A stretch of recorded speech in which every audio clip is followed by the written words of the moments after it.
is officially that time of fucking year again. At least for any of the classic bodybuilding fans that are fucking out there. Because tonight is absolutely the night. A champion will be crowned, and all else will be sent home with a certain amount of defeat. But I can guarantee a hunger for fucking success in the future. It was pretty cool. I got to see Ramon and Urs. I had a little quick chat with them after we stopped at the press conference. I got a picture taken, but I need to find out who took it. But that's going to be later. That'll be the first time I've seen any of those guys, except for the Arnold. We don't see Chris at the Arnold anymore. He's moved on, moved up to an Olympia exclusive. But until then, let's just make use of this hype and energy, which, I mean, it's not tangible. It's not something anybody would be able to measure with any sort of device or fucking scope or scale. But the fact that I know that there's a goddamn massive populations of lifters out here, all amped, hyped, and literally pumped, both physically and mentally, about lifting, that is going to get me going.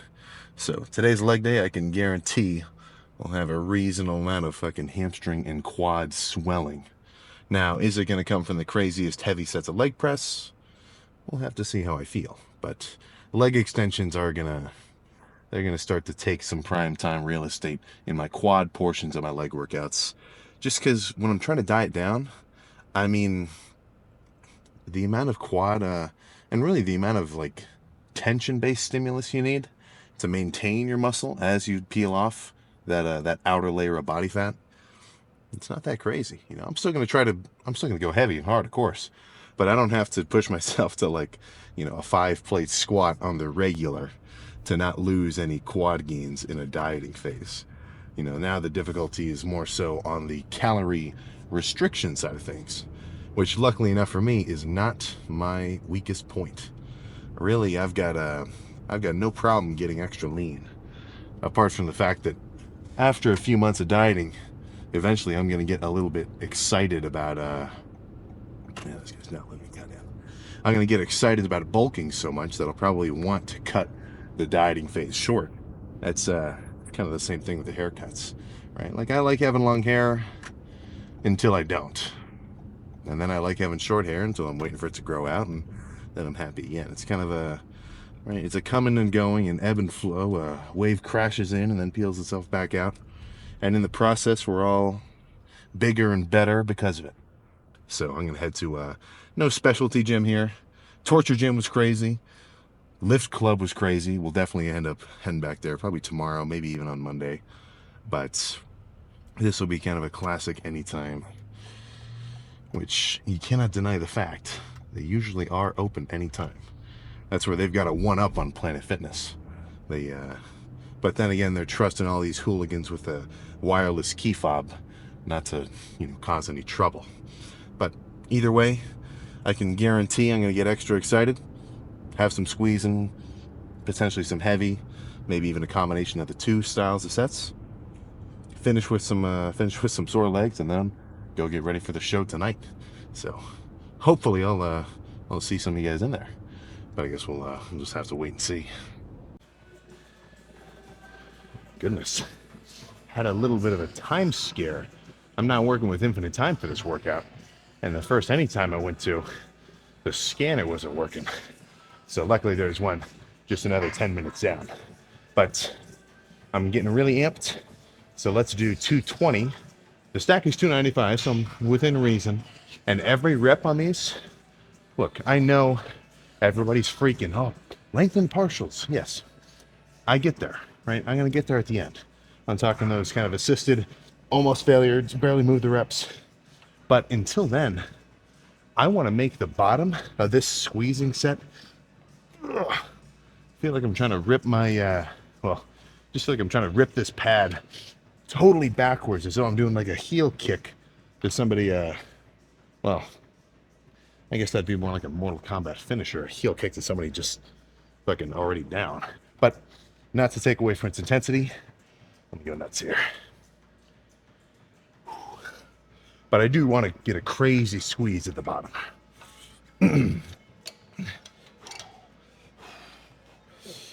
Oh.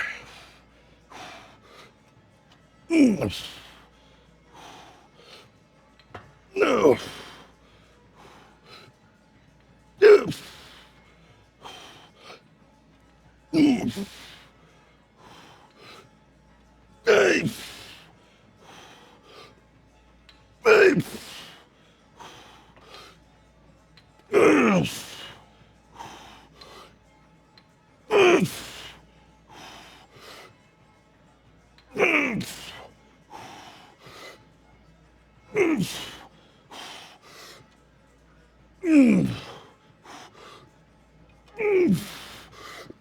Oh my God.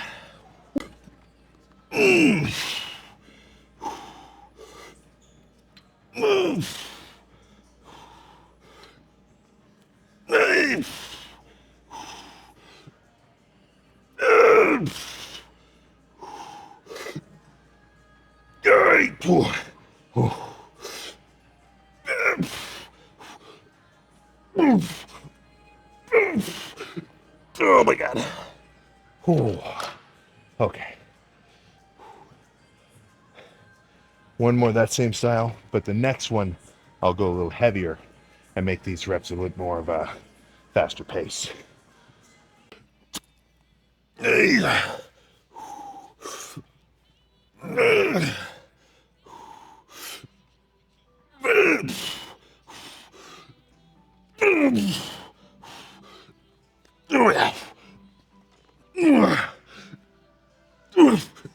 Oh my God.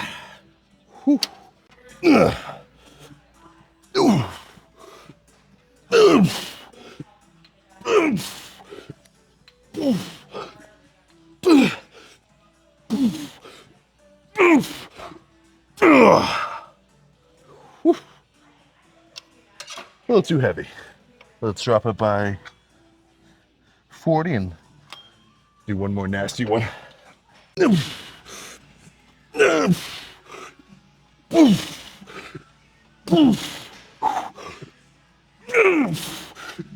Oh my God, okay.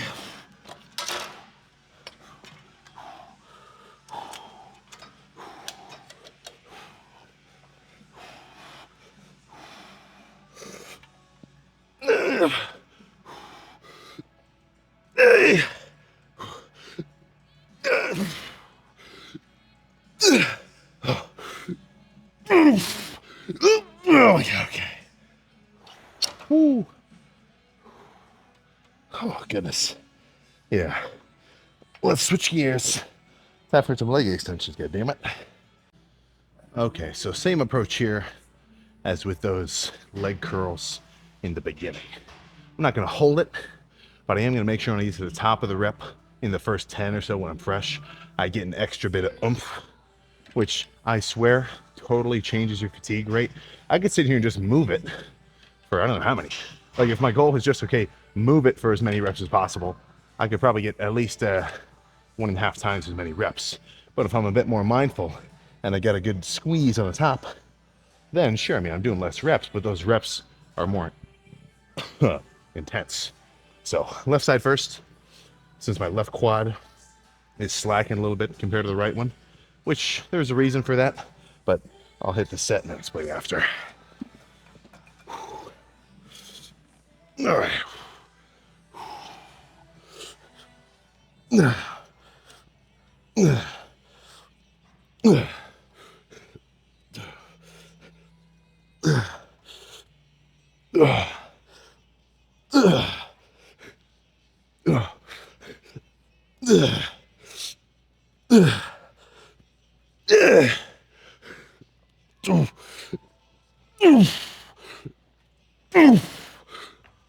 Oh my God.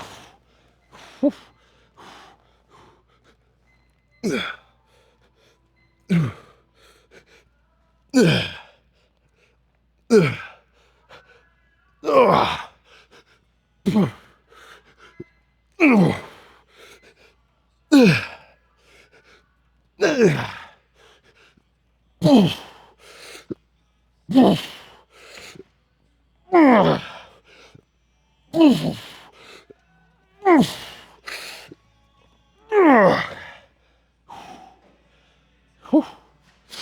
my goodness.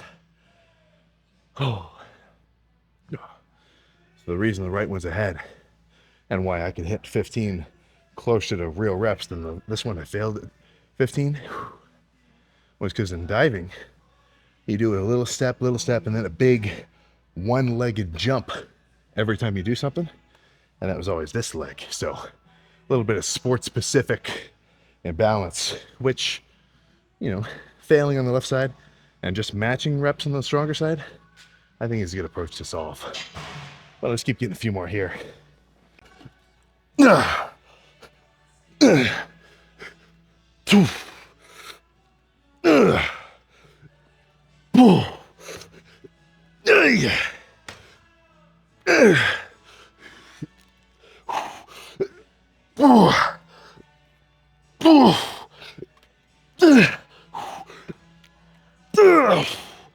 Oh my god.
Oh my god. Usually this stack loaded leg press would not be enough weight, but dieting and also having already finished 4 nasty sets of leg extensions, this will be good. Still on the lightish side. I mean, with some sets of big leg press, even loading that weight for the first rep is a challenge. This will be more within reason, probably 15 reps or so, maybe 20 if I get crazy enough. But I'll camp out here for a few, and then we'll probably just pose down. Sometimes I like to go back to leg extensions and really finish it off, but based on how pumped I was just now, even 2 sets of this might fucking swell me up so bad I'm gonna pop, which is a good feeling, especially considering I'm not eating a ton of food anymore. All right.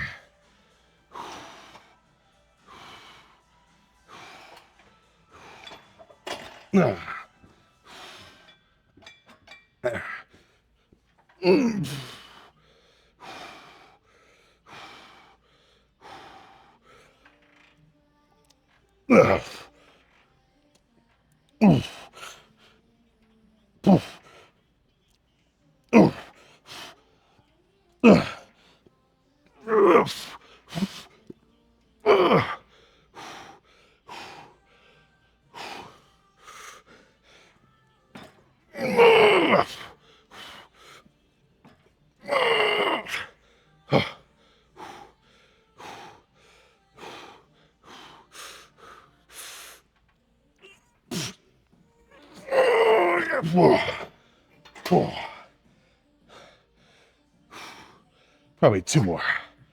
Whew.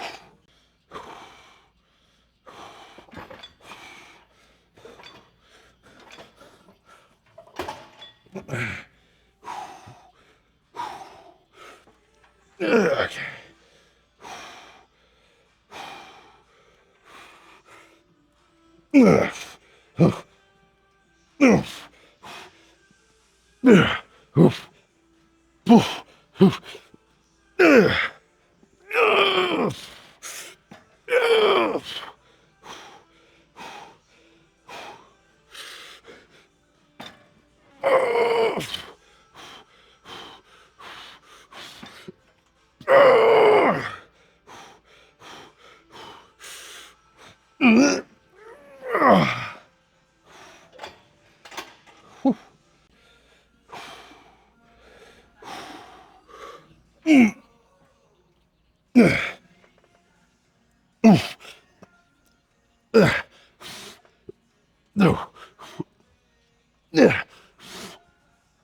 Okay. All right. Whew. Let's find some lighting. Okay. Let's see how legs are looking. Been skipping the last leg pump checks because there's not really much to see until I get a bit leaner. Like I can see just how like physically large they are. But the real freaky part about posing, it isn't just like unadulterated size. Like that's not the fucking point.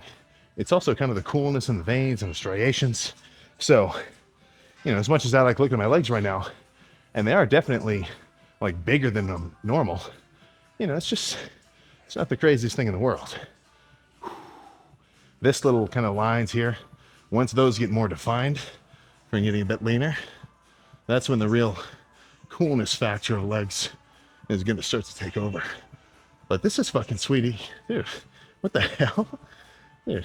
So, in a side chest, guys don't just stand here for nothing. What they're doing is they squish their leg up against itself to make your hamstring look bigger. But for whatever reason, my hamstrings are like jumping out today. Oh. And then the leaner I get, the more defined this line that separates my quad and the hamstring will be. Plus, there'll be all sorts of fucking veins in here. That's what's getting me extra motivated to get lean. And it's much easier for me now because I've done it before. It's not a question of like, okay, what am I going to look like when I'm lean? It's like, I already know there's some badass fucking muscle under there. So I want to reveal it.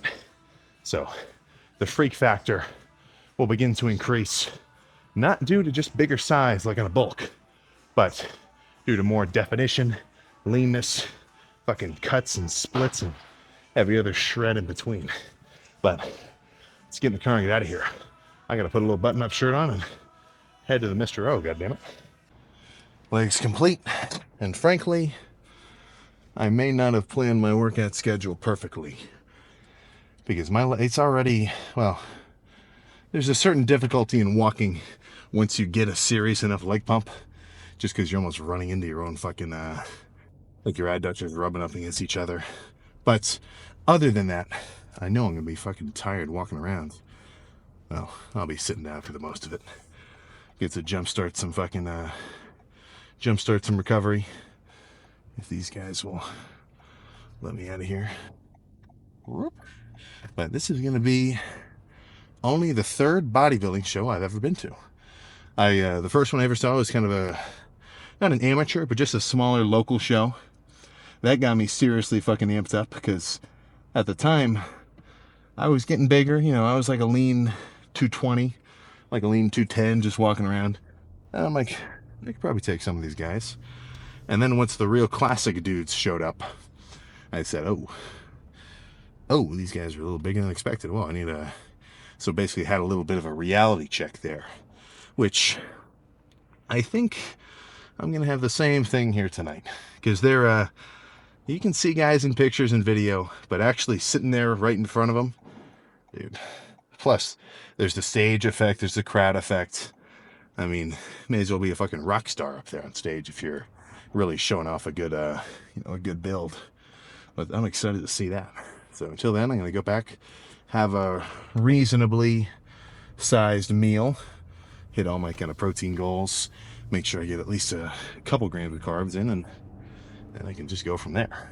Right now, I'm not really freaking about making sure I get enough or hit even a specific calorie number, at least for this week, maybe even the next week too, because I'm so sick of eating so much food from the last bulking phase I did that it's like, for me to just eat when I'm hungry, I'm already getting a little bit leaner and losing weight because I'm eating closer to a calorie deficit. So I'd say maybe in about a week or so, 2 weeks from now ish, then I'll start really having to just track everything, because I see a lot of comments where guys are like, well, intuitive eating is actually pretty effective, and you can basically just track your calories in your head, and you make sure you know how much you're eating. Look, I'm not convinced. Now it depends on what your goals are, right?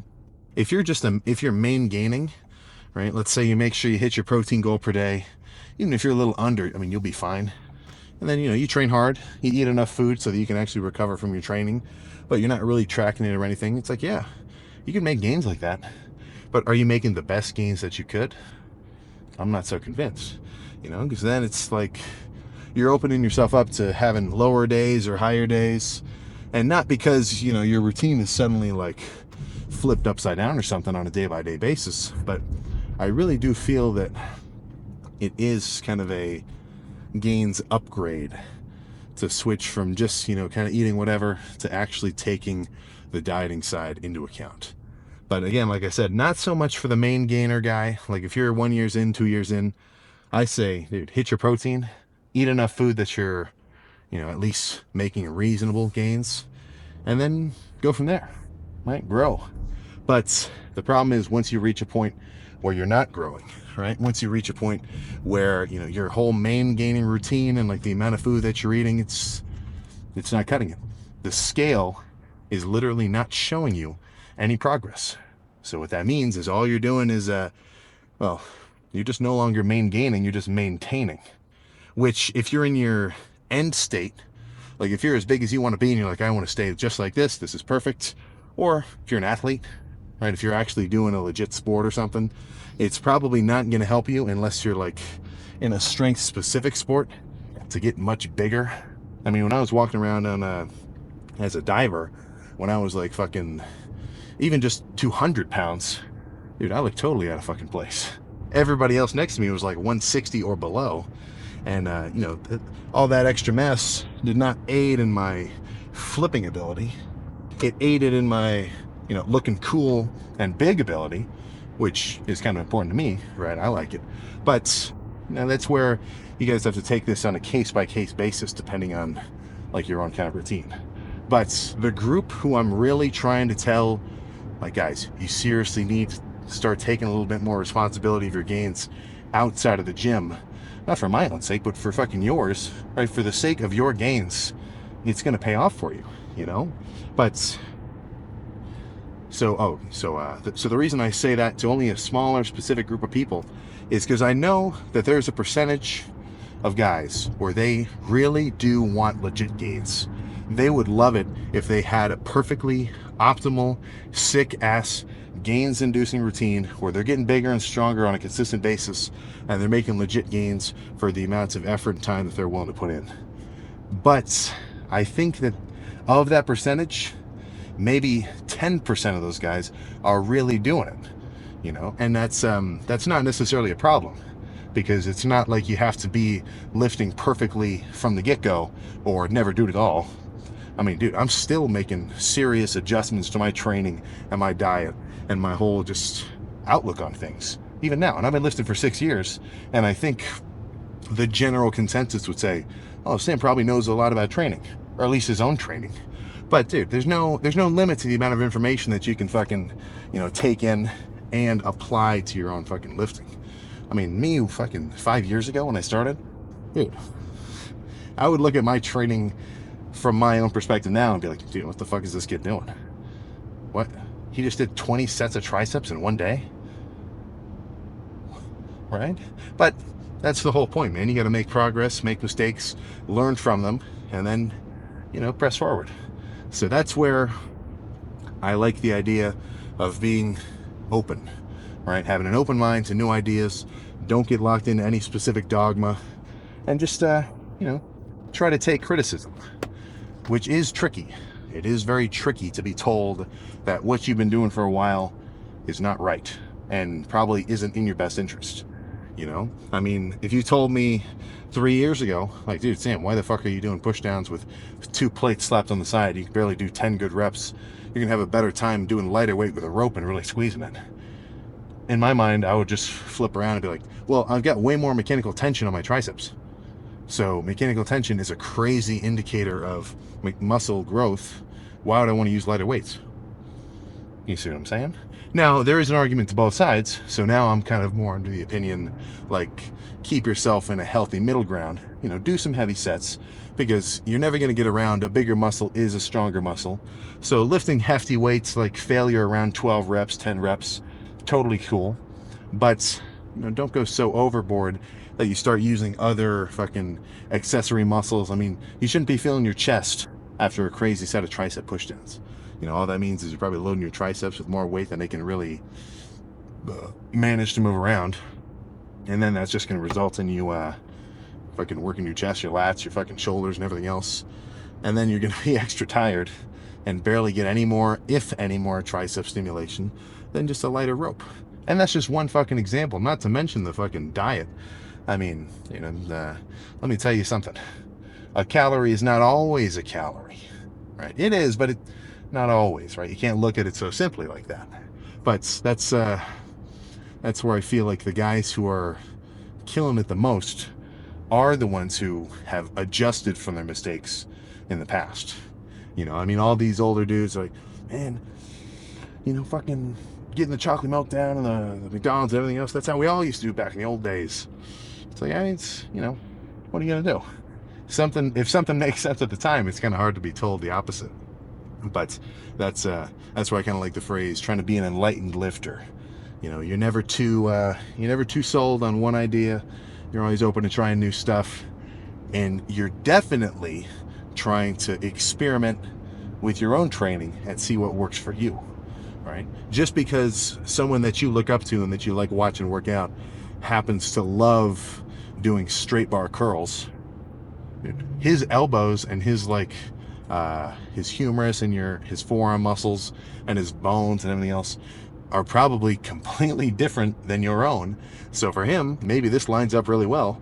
For me, a lot of the time, doing a straight bar curl, like with a barbell, it just fucking kind of twinges my wrists and hurts my forearms and like the middle of my elbows. And I don't feel my biceps as much. It feels like more like a forearm thing, So for me, that's just not going to work. So that's where the idea of like, well, if I really want to blow up my legs, like if I want Tom Platz's legs, like what should I do? It's, you know what I'm going to say? Wake up tomorrow as Tom Platz, and then you'll have Tom Platz's legs, right?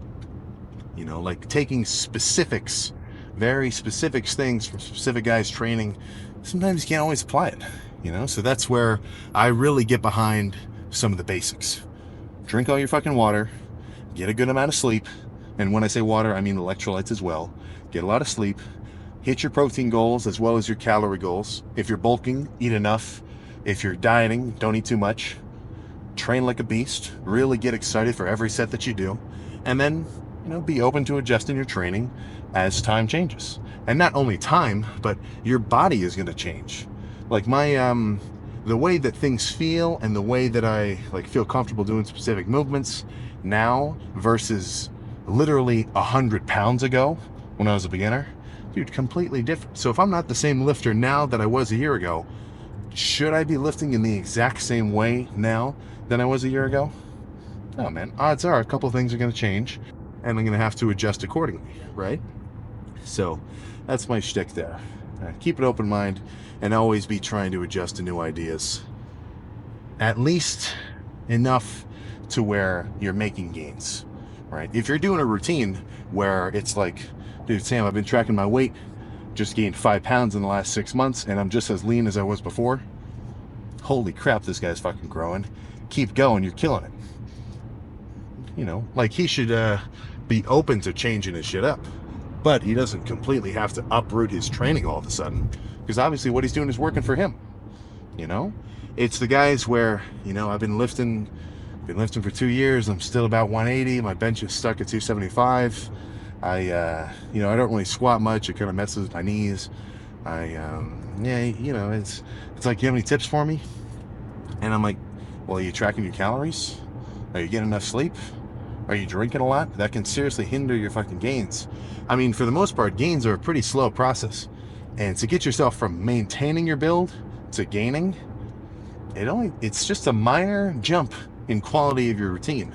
So if you add any negative factors, if you're drinking on the regular, if your shit is sleep, if your sleep is shit, you're not really hitting your calories, overall you don't have an awesome training mindset, then dude, you're gonna be in the red. You're never gonna fucking grow. So that's all I'm trying to say there, right? And probably one more thing, like I said, those sort of 5 pillars about your training. The last one, or kind of a combination, is the last one, is like, be excited and be fucking consistent. And sometimes that's a fake it till you make it, because I mean, if I've got a crazy like travel day, or back when I was in school, if I was up for like all fucking day studying or cramming for something, like let's say I had a exam at 8 or like 5 o'clock that I wasn't really ready for, so I studied all fucking day, and then I went to take the test and I barely ate my food, I wasn't drinking enough water, I probably didn't sleep that much the night before. It's like, yeah, I'm probably not in a complete training mood right now. I'm probably fucking tired and kind of fatigued, and I'm like, oh jeez, a rest day probably actually would be the better move. But there is a certain kind of toughness that comes with being able to train when you don't really feel like it. So I think that's something that I like to be able to say. It's like, even if my preparation wasn't on point, I'm still going to train and go hard anyway. But I would much rather have had my whole sleep, hydration, food intake, like mental kind of clarity be on point, so that when I do give it all I can in the gym, it actually results in a seriously fucking solid lift. You know? But just because everything in your routine isn't completely perfect, doesn't mean you should just call that lift a wash. That means you just have an extra challenge and an extra little podium to step up to, which after you finish should feel pretty cool. I mean, this is all coming from me because I'm a goddamn lifting addict. Like, this has totally given me a dopamine kind of reaction that's probably way more than the average Joe. But still, I think it applies. When I finish a workout and I don't necessarily feel insanely like awesome, ready, or you know, just kind of strong for it, then I do feel better afterward, because I know, like, oh shit, that was hard. I wasn't fucking, well, almost the odds were kind of against me, but still had a crazy lift. Now I get to go home, call myself a winner, eat my food, take a crazy ass nap. But that is not me now. I'm gonna head back, pick up Mark, shower off quick, change clothes, and then probably not gonna bring the camera. It's kind of I don't know. I feel like one of my strong points is these one-on-ones. Actually walking around and, like, you know, telling Mark to, oh, hey Mark, record me walking up to the, it just seems kind of out of place. But I'll make sure to take a ton of pictures. How about that? So either I'll see you tomorrow, or maybe I'll bring it, me and Mark will have a little chat ski and see what goes down tonight at the show. So I guess we're about to find out.